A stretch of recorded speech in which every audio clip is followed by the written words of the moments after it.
Hello and welcome to ClefNotes, an inside look into the Lubbock Symphony Orchestra and the performing arts around Lubbock. My name is Galen Wixon. I'm president and CEO of the Lubbock Symphony. It's my pleasure today to have as our guest the one and only music director and conductor of the Lubbock Symphony, David Cho. Hello, David. Hello. Thank you for having me. Oh, of course. How could I say no to you? Well, David, we have some really exciting things coming up with the Lubbock Symphony over the next few months, and so I just wanted to let you talk about some of these events and some of our guest artists and repertoire coming up. First off, next week, Thursday, November 6th at 7:30 p.m. at the Helen DeWitt Jones Theater, Buddy Holly Hall, we will have our Masterworks 1. This will be our debut Masterworks concert of the year. So what's great on this program coming up? So this program is titled Tchaikovsky and Rachmaninoff. And not only are we featuring the great piano concerto written by Sergei Rachmaninoff, his second piano concerto, we start the evening with Pyotr Ilyich Tchaikovsky's Symphony No. 1, which is rarely heard. Obviously, it's his first attempt at this idiom. And he was recently hired by a renowned music school in Moscow in 1866. And he confesses that he put a lot of effort into the symphony. The symphony eventually got titled Winter Dreams, and it's a reverie, sort of an ode to his people. It's a four-movement work saturated with Russian folk melodies. The first movement starts off with a quiet murmur from the violins accompanying a flute bassoon melody that is immediately juxtaposed by this rhythmic undercurrent, a rhythmic undercurrent played by the cellos and basses. Is that symbolizing anything? And do we think? It actually brings a whole new meaning. It's not only beautiful, but it's imminent, something dark and gloom.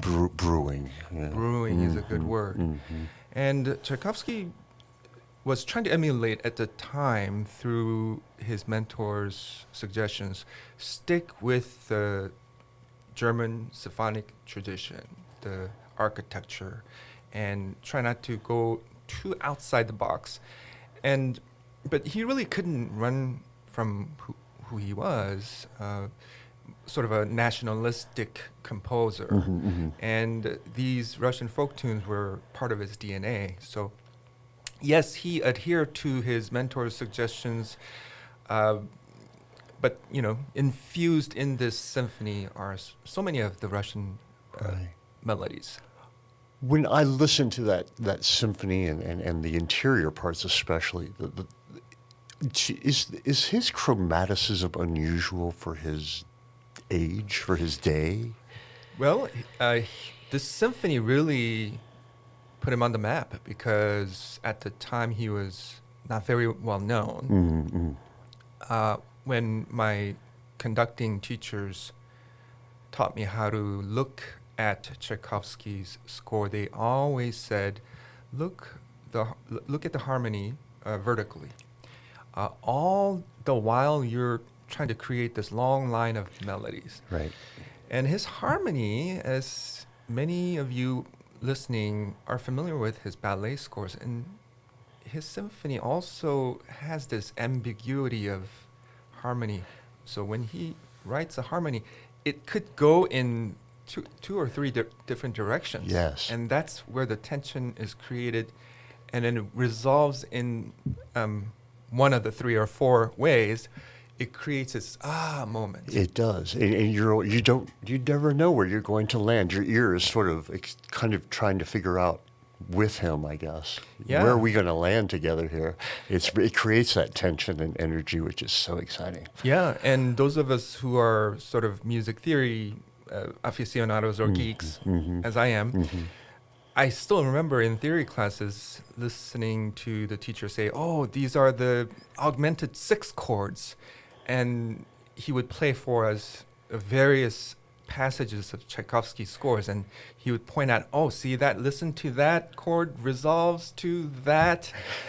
So it's full of these moments harmonically, melody-wise. So vertically and horizontally, I think Tchaikovsky was just a master in creating uncertainty, creating tension, and resolving to just a beautiful resolution.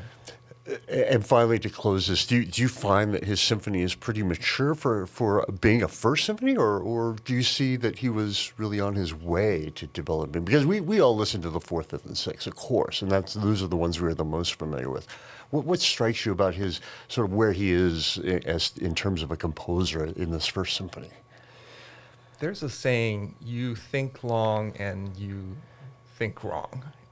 Tchaikovsky wrote this symphony and took his drafts to various mentors, and they said, oh, do this, do that. And so this symphony went through several adjustments and additions. In the end, Tchaikovsky just ended up going back to his original draft. So his first go at it was the most perfect one. How about that? Yes. Looking at the score and the parts, there are many incongruence. Okay. And there are many unclear notations. So the librarian and I had to go through every single part of the instruments in hand to correct and clarify what I think Tchaikovsky meant. So having said that, yes, he was a fledgling symphonist. Yes. However, again, you see a lot of the foreshadowing of his upcoming ballet scores, upcoming symphonies, the mature symphonies of fourth and fifth and sixth symphonies in the early symphonies of 1, 2, and 3. Fantastic. This is going to be a fantastic program because in the second half, not only do we hear Winter Dreams, in the second half then, this incredible piano concerto, which probably is everybody's first or second favorite piano concerto, and if not their favorite concerto in the entire repertoire. So who do we have playing?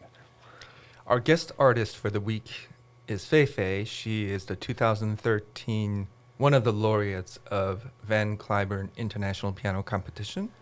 And she has gone to the same school as I did in the piano technique called Taubman approach, or the Dorothy Taubman technique. And she taught so many pedagogues who continued that tradition of how to get around the piano efficiently without hurting themselves. I myself suffered tendonitis back when I was 18 and 19. In fact, when I was learning the Rachmaninoff Piano Concerto No. 2.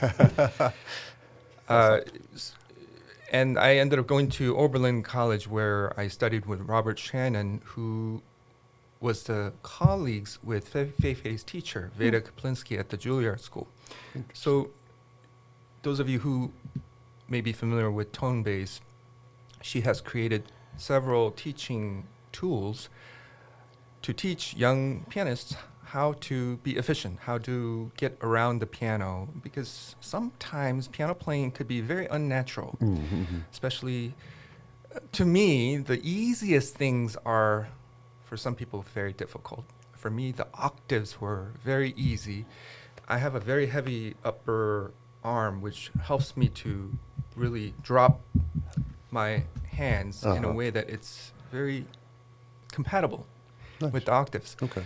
Some people, it's very difficult. They use their fourth fingers, which ends up stretching their natural position, which ends up hurting them. So Taubman technique is one of the Taubman technique is always use your thumb and your pinky for your octave, so you don't unnecessarily have to hurt yourself. So Fei Fei, we have been following her since 2013, and she will perform this fabulous piano concerto that is full of melodies that Hollywood and Frank Sinatra copied, one of them being full moon and empty arms. Yeah, right. And like Tchaikovsky, the phrases can be endless. It seems like it's kind of this thread of storytelling that just keeps going, and then maybe you'll get to a semicolon, and then the sentence seems to just keep going. Yeah, it's a great concerto with full of hummable melodies, and like any masterpiece out there, it did not come without toil. Rachmaninoff, he wrote his first symphony and gave a premiere. It was actually a wonderful piece. Nonetheless, the conductor who was conducting the premiere was inebriated. He was drunk, and he could not keep the orchestra together. So naturally, the review of the premiere of his first symphony came in a very scathing way. So it caused Rachmaninoff to just nosedive in terms of his confidence and his disposition. Right. Ended up having a 3-year writer's block, could not write anything. He had to see a psychiatrist who used hypnotherapy to kind of positive reinforce that, whispering into Rachmaninoff's ear, you are a great composer. Your music will be loved by people, and you will complete this piano concerto and dedicate it to me. The psychiatrist's name is Nikolai Dahl, and the piano concerto number 2 by Rachmaninoff was dedicated to him. What a wonderful story. And with that, I think we're going to tell everyone how to get tickets. Please give us a call, 806-762-1688, or go to our website, lubbocksymphony.org. We'd love to see you at this incredible concert on November 6th. That's a Thursday evening, by the way, so mark your calendars carefully, because we're trying to avoid all of the excitement around football, Recomtac, but it is going to be a Thursday for this Masterworks 1. Yes, and before the concert, there will be a concert before the concert. That's featuring Johnny Verbatim Trio. That's right. So that will be at 6:15 in the lobby. That's right. So join us in the lobby for the Johnny Verbatim Trio. Fabulous program. And then Rachmaninoff and Tchaikovsky together with the Lubbock Symphony and David Cho. Just a few other events coming up to look forward to. On December 4th, we'll have our Home for the Holiday concert at the Lubbock Civic Center, directed by Eric Allen.